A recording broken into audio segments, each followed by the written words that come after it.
एक बार स्वयं भोलेनाथ भगवान अपने भक्त को बचाने के लिए अदालत में गवाही देने आए। क्या कभी ऐसा हो सकता है? पर यह एक सच्ची घटना है, लेकिन आप लोगों को यकीन नहीं होगा।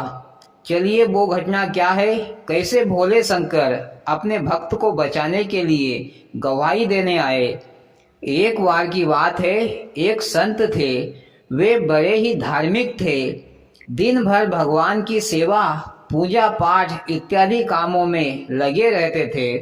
कोई भी उनके पास जाता तो उनकी समस्या का समाधान मिनटों में कर देते थे।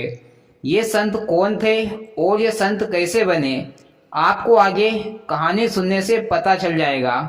एक केवट था, वह अपनी नाव चलाता था और जो धन कमाता था उससे अपने घर वालों का पालन पोषण करता था।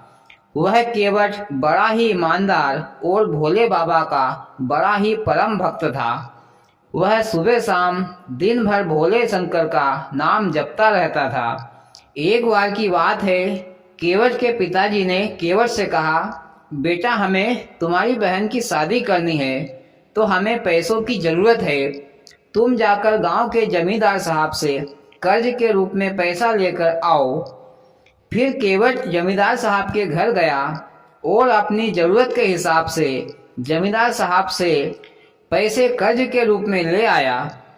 कुछ महीनों के बाद केवट की बहन की शादी बड़ी धूमधाम से हो गई।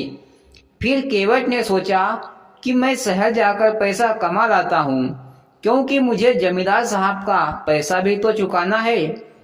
फिर केवट शहर चला गया। 2-3 सालों के बाद केवट अपने घर लौटा। केवट ने शहर से काफी पैसा कमा कर लाया था।